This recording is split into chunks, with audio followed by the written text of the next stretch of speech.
Hey guys, what's up? Today in the BrickLab we are going to be reviewing 71756 Hydro Bounty. This set has 1,159 pieces and in the US it retails for $130. So first up we have Prince Kalmar and his Chariot. I really love the execution of this, it's very clever. Him being pulled through the sea by this giant stingray with some dangerous looking fangs. And you can see we also have a Hydro Whipper tagging along carrying this year's collectible item, which is this opalescent dragon amulet. Really love it, and I think it'll be pretty useful in other builds as like some sort of side display icon or something. So this set has very strong Nautilus vibes. I'm not sure how familiar you are with 20,000 Leagues Under the Sea, but when I was 8 I discovered that great illustrated classics version in my elementary school library, and man, ever since then I was hooked on ocean exploration, let me tell you. I think that kind of influences my opinion here because I absolutely love the design for the Hydro Bounty. Granted, I am too old now to be swooshing giant Lego ships around in my room making ship noises and making my ninja go on epic adventures, but if I was still young enough for that, you better believe I'd be doing that. I love this thing. So first up, the entire prow of the Hydro Bounty actually disconnects to form this smaller robot fighting mech, which one of the Woobots can pilot, but we'll get into one of those guys in a minute. So actually the transformation function is really easy, but also very fun. In fact, the only hard part of it is the arms, which you kind of have to swing around a little bit and manipulate to get them to go just right. But once you do, there you go. You have a little robot here. I really love this angry mechanical face in the front here. It just adds so much grumpy personality to the mech. And if we pan up a little bit, you can see the Woobot sitting there at the controls.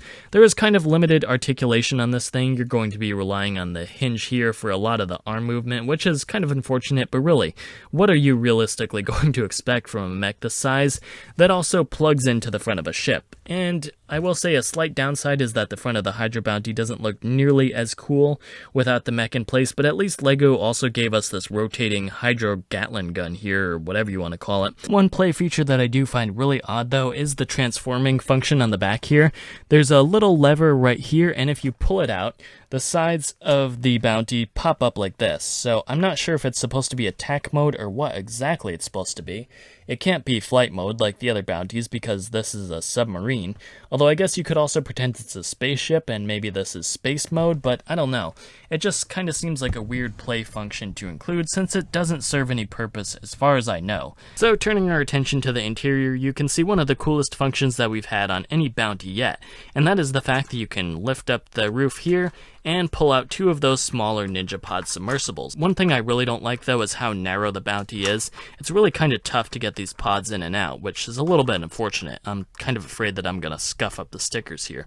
But I kind of talked about the pods in an earlier video and my thoughts really haven't changed. I do like them except for the color scheme, and Lloyd's particularly just looks kind of hideous. The sand green and the yellow, not a huge fan, so yeah. As far as the overall pods go, yeah, great idea. As far as Lloyd's goes, maybe not the best execution. Cole's looks pretty cool though. Again, same complaint with the gold and the orange. What are you gonna do? It's honestly the best looking out of all of them, I'd say. And next up we can take a look inside, and the interior of my Bounty is kind of a mess because what I've been doing is just tossing the minifigures and accessories from the set on top here. One cool thing is that the Ninja this wave do get their own harpoon guns with their own individual weapons here. I think this one's Lloyd's. And then there are clips inside where you can attach the others. I think these are supposed to go in the clips anyway. The instructions really weren't clear, and there really wasn't enough room to include both of the harpoon guns on this rack here, so not really sure. And one thing that I really loved about the set, besides getting all 6 of the Ninja and their scuba gear, is that we also get these 3 extra hair pieces as well. Granted, fitting them in the ship is just a little bit awkward, but hey, I think it's worth it. So yeah, they're just mounted on this little rack here, which again looks like something straight from the Nautilus, which is a plus in my opinion. And then tucked way toward the back here are these little boxes, and I'm not really sure what they were exactly supposed to be, and also I'm pretty sure they're crates, not boxes, but what do I know?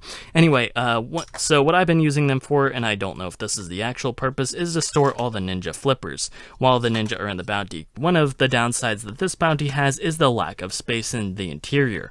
Most of the body space is taken up by those submersible pods, and I did get a request to add some upgrades to this, which I definitely will be doing.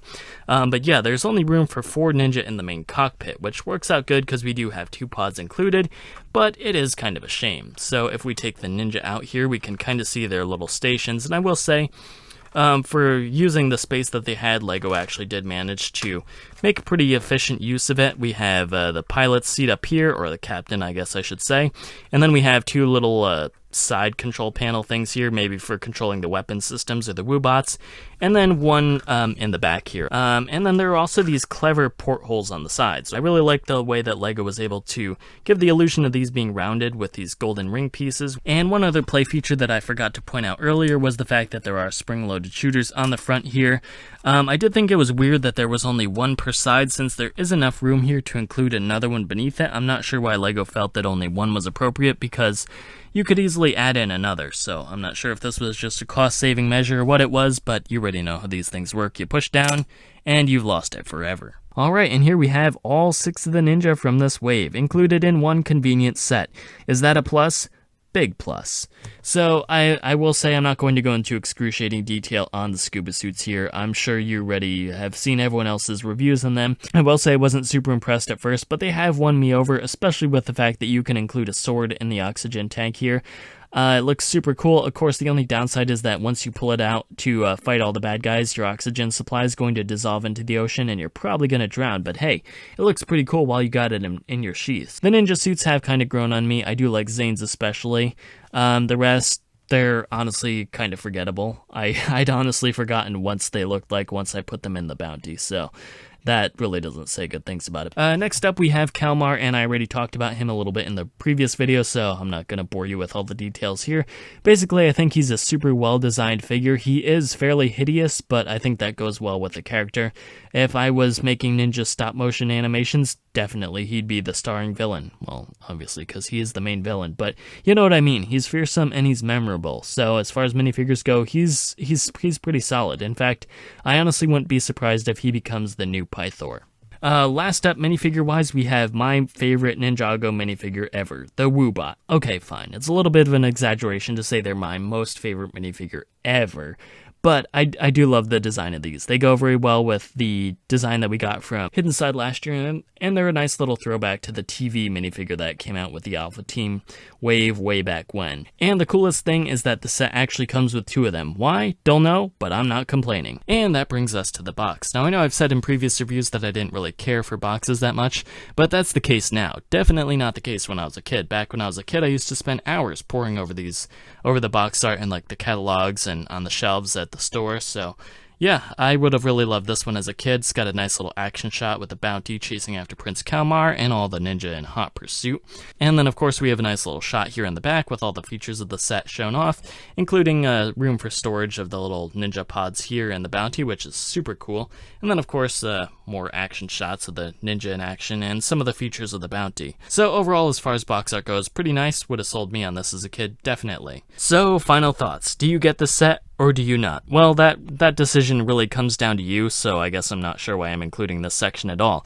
But would I recommend that you get this set? Absolutely. I mean, my one complaint, I would say, my one real complaint is the fact that there is a limited amount of space in the interior. While I do love the fact that we get 2 Woobots, the fact that there isn't enough room to seat both of them in the ship is kind of a downside, although I guess you could maybe stuff one way back here in the cargo hold or something, I don't know.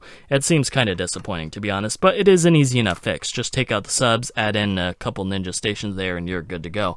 The one thing that I'm not super sold on is this play function at the back. As much as I would have loved it as a kid because I love transforming features, as an adult looking at it, it doesn't really do much for me, and I would honestly have been fine if it wasn't included, so there is that. But overall, I mean, I'd say it's a solid set, plus you get all 6 main ninja, plus the main villain and a sidekick, and the Woobots, so and the build is very solid. Alright, that is it for today. Thank you guys so much for watching. If you made it this far, don't forget to like, comment, share, subscribe, and do all that other good stuff. And if you want to see more of my content, please feel free to check out the other videos on my channel. And if there's something you want to see me build, feel free to leave a comment in the comments section below, and I will see what I can do. Again, that's all I have for you guys today, so I will see you next time.